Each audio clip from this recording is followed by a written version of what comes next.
एक बेहतरीन स्ट्रैटेजी में आपका स्वागत है। स्ट्रैटेजी को समझने के लिए सबसे पहले हम इंडिकेटर सेक्शन में जाएंगे और यहाँ पर सबसे पहले हम लिखेंगे GKY। अब आप जैसे GKY लिखते, देखिए मैंने सिर्फ इतना ही लिखा है अभी यहाँ पे, ठीक है। आप इसको ध्यान से देखिए, GKY। अब जैसे लिखते तो सबसे पहला वाला जो एक इंडिकेटर आपके सामने आता है GKYZ filtered non linear regression, इसको हम अपने चार्ट पर लगा लेंगे। अब जैसे इसको चार्ट पे लगाते हैं तो इसके सेटिंग्स पे पहले हम जाएंगे। आप ज़्यादा कंफ्यूज मत होइए, ये मत सोचिए कि ये कोई ऑर्डिनरी चीज़ है या साधारण सी। मैं इसको आपको डिटेल में बताता हूँ। 0.5 है, इसको हम कर देंगे 1।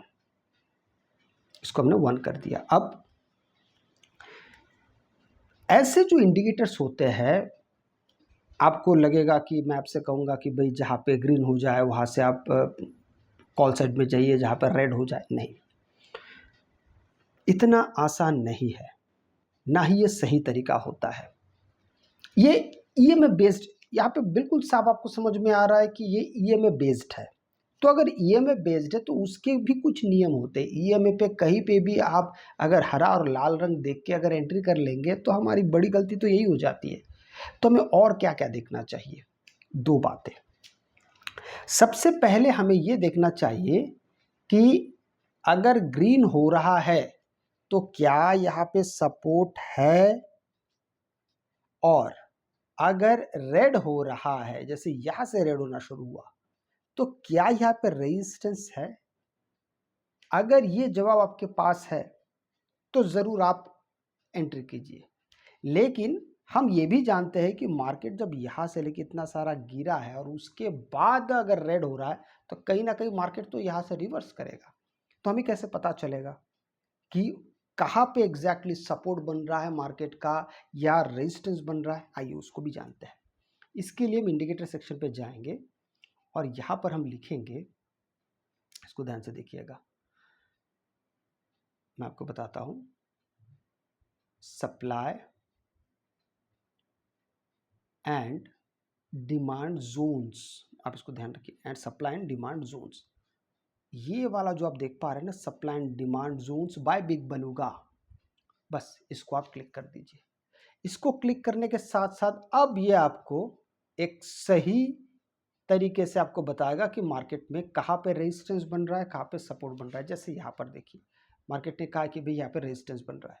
थोड़ा आगे आते हैं, फिर यहाँ पे भी मार्केट लगातार कह रहा है अगर ये ग्रीन है और रेजिस्टेंस बन रहा है तो इसका मतलब है कि हमें यहाँ पे बिल्कुल भी एंट्री के बारे में विचार नहीं करने चाहिए जब तक मार्केट आपको कॉल साइड में सपोर्ट ना दिखाए। अब यहाँ से अगर आप ध्यान से देखते हैं तो देखिए मार्केट 1 मिनट टाइम फ्रेम पे काम हो रहा है। मैं इसको थोड़ा सा अगर मैं ऊपर ले जाता हूं इस जगह पे,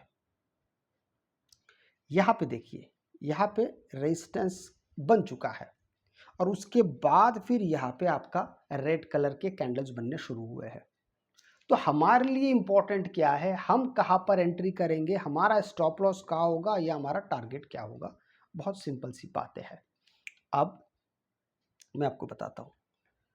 यहाँ पे नीचे और एक आप टेबल यहाँ पे देख रहे हैं कि यहाँ पे ये कह रहा है कि सप्लाई तो है मार्केट में पर डिमांड नहीं है। ये देखिए यहाँ पे एनए लिखा हुआ है। डिमांड मतलब जिसको हम साधारण भाषा में सपोर्ट के नाम से जानते हैं। अब इस जगह से हम एंट्री कब करेंगे? जब हमारा यहाँ पे प्राइस एक्शन तैयार होगा। अब हमारा जो GKY वाला जो एक इंडिकेटर है वो हमें ये भी एक सिग्नल भी देता है। खैर ये सिग्नल वो हर जगह पे देता है, जहाँ से रेड कलर बनना शुरू होता है वही से सिग्नल देता है, तो ये कोई बड़ी बात नहीं होगी। तो फर्स्ट कैंडल में वो सिग्नल देता है, अगर इसको मार्केट प्राइस एक्शन के रूप में अगर इसको ब्रेकडाउन देता है तो ही हम यहाँ पे एंट्री के बारे में प्लान कर सकते हैं। क्योंकि आप यहाँ पे देखिए कि यहाँ पे एक कैंडल बना तो है, लेकिन इस कैंडल को अगर आप देखते हैं तो ये एक ग्रीन कैंडल है, ये रेड कैंडल नहीं है, ये ग्रीन कैंडल है और यहाँ पे आपका पोजीशन बना है। आप चाहे तो इस जगह पे भी आप आपके हिसाब से इसको भी आप अगर रेड ही सोच रहे हैं तो भी आप यहाँ पे एंट्री ले सकते हैं। इसमें कोई गड़बड़ी भी नहीं होगी, कोई बेकार भी नहीं होगा।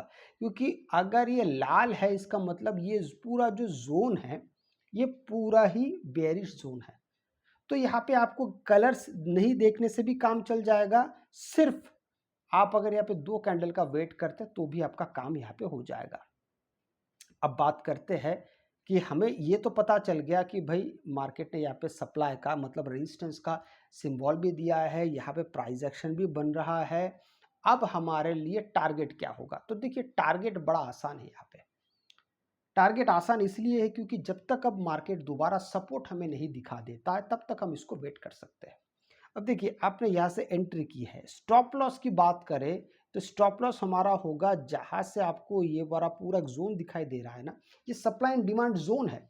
ये जोन को जब मार्केट क्रॉस करके ऊपर जाएगा तभी हमारा स्टॉप लॉस उसको हम मानेंगे, क्योंकि तब हम उस पूरे रिवर्सल पर विश्वास करेंगे।